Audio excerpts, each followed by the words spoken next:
Assalamualaikum warahmatullahi wabarakatuh. Halo guys, hidup adalah perjuangan. Kebahagiaan tidak perlu kita cari, tapi harus kita ciptakan, seperti yang dialami oleh si mbok kita yang satu ini. Namanya Mbok Lydia. Nah, ini adalah seorang ibu yang begitu penuh perjuangan saat dari proses kehamilan sampai kelahiran anaknya, juga merawat anak-anaknya. Begitu juga betapa setianya dan sabarnya dalam merawat suami yang kala itu menderita depresi. Untuk itu marilah kita berbincang-bincang dengan beliau. Mungkin ini bisa menjadi inspirasi kita, bisa menjadi motivasi kita, bisa membuat kita semakin pandai untuk bersyukur dengan apa yang kita dapatkan dari Allah SWT, sehingga kita tidak menjadi insan yang mudah putus asa.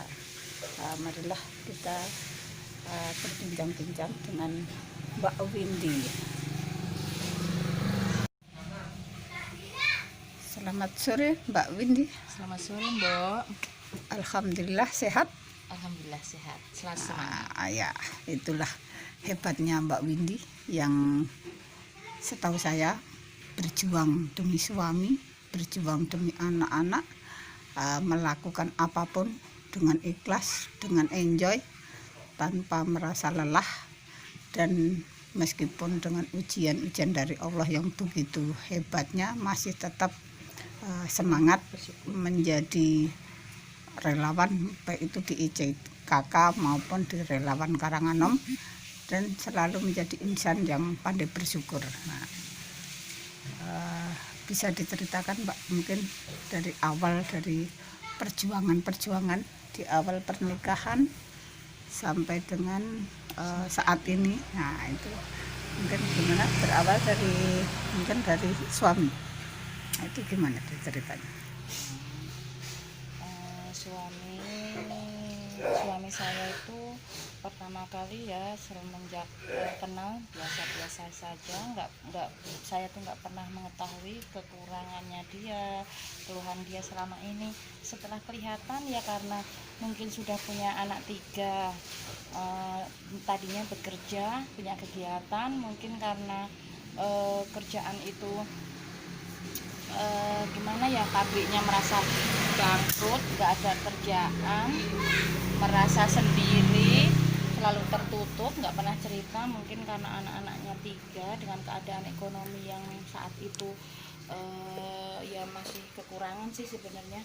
Jadinya mungkin selama kekurangan itu suami nggak pernah cerita, dengan saya juga repot ngurusin anak-anak. Ternyata suami lama kelamaan menyendiri, tidak pernah cerita, tidak pernah apa-apa, dan sering emosi, sering ya temperamental. Selama ini saya tutup bersabar, tidak ada perlu orang pun yang tahu selama saya menjalani sama suami saya itu, hanya saya mengalami. Ternyata ya setelah itu karena emosi, sering main tangan, sering anak-anak ternyata saya simpan. Ternyata mungkin suami saya selama ini mungkin sakit. Ternyata ada saudara saya yang namanya kakak dari bapak itu, dia tuh menyarankan untuk pergi ke Wedi. Karena apa? Karena suami saya itu ternyata mungkin sakit, daripada nanti lama kelamaan seperti itu bisa menimbulkan bahaya untuk saya dan anak-anak saya.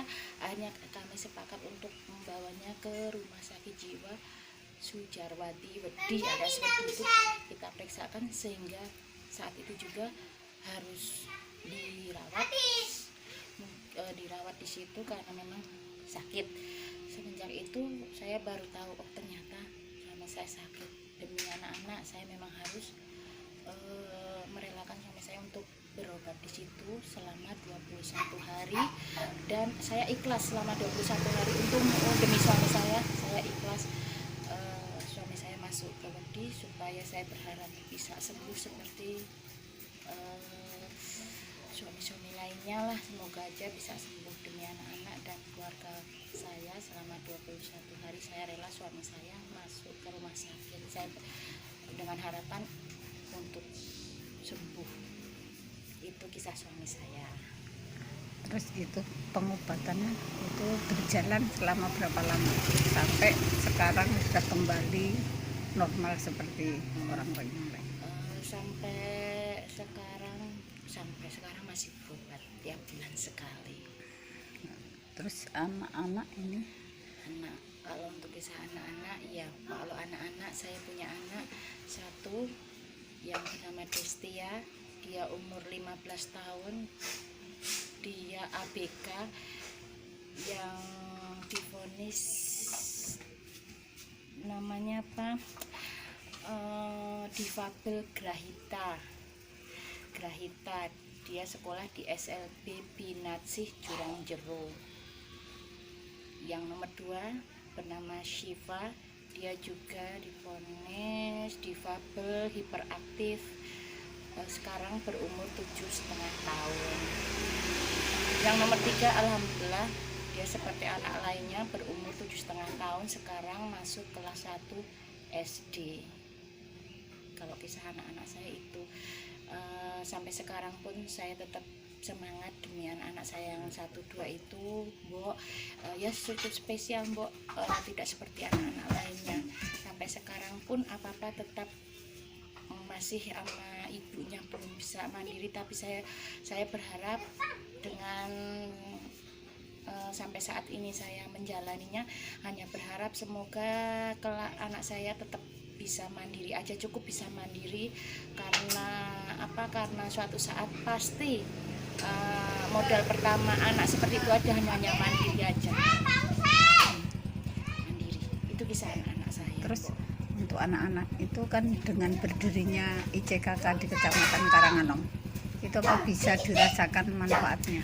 Alhamdulillah selama anak saya 5 tahun sekolah di ICKK Karanganom sampai saat ini, karena akhir-akhir ini ada pandemi corona 4 bulan libur, tapi saya merasakan sewaktu saya di sana sampai saat ini banyak perubahan untuk tingkat kemandirian, tingkat pendidikan, tingkat pergaulan, itu banyak perubahan di ICKK Karanganom. Saya berterima kasih untuk semua pihak yang bekerja sama di ICKK, yaitu Pak Camat Karanganom sama relawan-relawan Karanganom ICKK sama pihak Aqua Tirta Investama yang selama ini mendukung sampai saat ini terlaksanakan kegiatan di ICKK buat Aqua.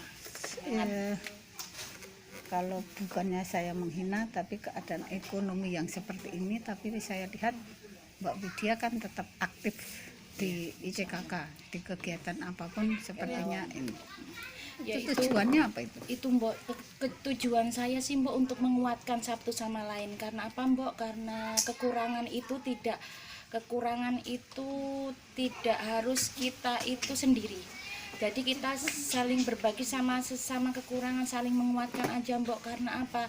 Karena kekurangan itu bukan suatu kelemahan, kekurangan itu adalah suatu motivasi untuk kita saling mendukung satu sama lain. Karena apa Mbok? Karena kita melihat kekurangan orang lain, kita dapat bersyukur lagi karena masih ada yang lebih kurang dari kita. Jadi selama kita bergaul sama orang yang kekurangan, bukan berarti kita tuh selama ini rendah. Oh ternyata ada yang lebih dari kita kekurangan, kita saling membantu.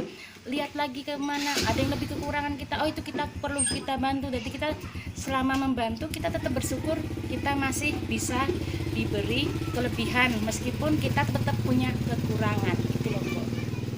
Jadi kita nggak merasa sendiri, nggak merasa kita kurang. Karena apa Mbok? Kita saling berbagi sama lainnya.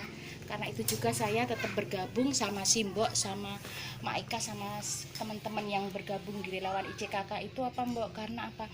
Tidak semua orang itu yang kaya yang harus membantu. Bukan kaya harta Mbok, tapi kaya hati seperti kita Mbok, yang harus kita support teman-teman kita. Bukan harus relawan itu harus kaya, kita harus bantu mewujudkan ini, kita bisa beri apa itu uang, apa harta, enggak Mbok. Support, kekuatan, motivasi itu juga harus dimiliki untuk membantu orang lain Mbok. Karena apa Mbok? Lagi pula semua itu suaminya yang ganteng sudah. Nanti juga juga diwawancarai boleh kok Mbok. Nah ya itu pokoknya nggak semua orang itu membantu harus kaya, enggak Mbok. Pokoknya buat motivasi lainnya seperti ibu-ibu lainnya yang punya anak ABK seperti saya, tidak boleh mengeluh, tidak boleh putus asa. Karena apa Mbok, masih banyak orang lain yang di sana tidak seberuntung kita gitu loh Mbok. Tidak seberuntung kita. Ini anak yang Nomor pertama. 1, Desti ya. Namanya siapa? Hah? Desia. Umurnya berapa? 15. Sekolah Sekolah di mana, Dek? SLB. SLB. Jurang Jero. Namanya siapa? SLB apa? Inat sih. Binaci. Tetap semangat, Semangat. rajin, belajar. Oke? Oke. Itu suaminya yang ganteng itu. Tawa dia. Terus untuk mencari nafkah, alhamdulillah kayaknya suami sudah bisa mencari nafkah meskipun kayaknya belum ada istilahnya apa ya, tetap. Nah, masih serabutan. Nah ini terus untuk menutupi kebutuhan itu Ya itu Mbok, selama saya bekerja pokoknya ini suami itu kerjanya apa Mbok, latihan tukang. Dia tidak setiap hari kerja. Kalau ada orang nyuruh, oke lah nyuruh apa Mbok, bikin rumah, latihan tukang. Ada yang ngajak, latihan tukang. Ada yang apa Mbok, bikin sawah itu apa toh Mbok, macul. nalut. Niki ada tawaran besok ngaspal Mbok, belum dilakukan besok. Pokoknya apa yang diminta Mbok orang dilakukan, tapi ya itu Mbok tidak ajak lah kalau orang Jawa bilang. Jadi aku harus menutup kekurangan rumah tangga itu apa Mbok. Ya ada orang nyuruhnya apa ngepel Mbok, tak lakuin. Ada orang suruh bersih-bersih, tak lakuin. Ada orang suruh nyemir rambut, tak lakuin Mbok. Ada orang suruh nganter ke belanja, tak lakuin. Ngojek juga, pokoknya yang kira-kira itu halal Mbok, tak lakuin selama badanku kuat, masih sehat, mampu. Pokoknya rezeki itu nggak ada yang pernah aku tolak selama itu masih halal. Oke Mbok, semangat, pokoknya itu ini. aja. Kalau ini ada di motor, ini ada laundryan. Ini tinggal anter, Nah, ini. masih tinggal anter. Terus Itu cucian, itu tinggal gosok. nah, cucian di dalam. Ya Mbok, pokoknya semangat. Nah, terus berarti ini memang perjuangan yang sangat-sangat. Ya, Nah, Mbok, jadi ya, Mbak Windy ini adalah satu wanita Inspirasi, yang ya. tegar, kuat, semangat, dan termasuk jiwanya itu bukan hanya berjiwa besar tapi sangat-sangat besar, bisa menjalani kehidupan yang Insya Allah. tidak semua orang itu kuat, tidak semua orang itu bisa ikhlas, dan tidak semua orang itu bisa bersyukur. Ya. Itu makanya ya, mudah-mudahan apa yang Mbak Windy lakukan ini semua mendapat barokah dari Allah, dan anak-anak insya Allah nanti menjadi anak-anak yang solehah. Amin. Karena 3 ini bukan mudah, anak-anak yang istimewa, anak-anak yang butuh perhatian yang super khusus. Ini adalah menjadi kekuatan Mbak Windy untuk tetap bersemangat, karena kalau Mbak Windy nanti nggak kuat, nggak semangat, nanti siapa yang akan menyiapkan masa depan mereka. Mudah-mudahan dari obrolan kita ini bisa menambah motivasi kita bersama, bukan hanya Mbak Windy, mungkin juga kembali ke saya dan juga simbok-simbok yang lainnya untuk bisa tetap bersemangat dalam apa ya, Hidup, ya. menjalani hidup, menyiapkan masa depan bangsa, karena anak-anak kita ini adalah Titipan. masa depan bangsa dan juga amanah dari Allah yang harus kita jaga sebaik-baiknya, kita persiapkan insya Allah menjadi tabungan kita nanti di akhirat, dan juga kalau di dunia ini insya Allah juga nanti bisa menjaga kita sewaktu kita tua, dan juga apapun itu adalah untuk kebahagiaan keluarga kita. Oke, terima kasih Mbak Windy, mudah-mudahan kita selalu diberikan kekuatan, kesehatan dari Allah SWT. I never made it.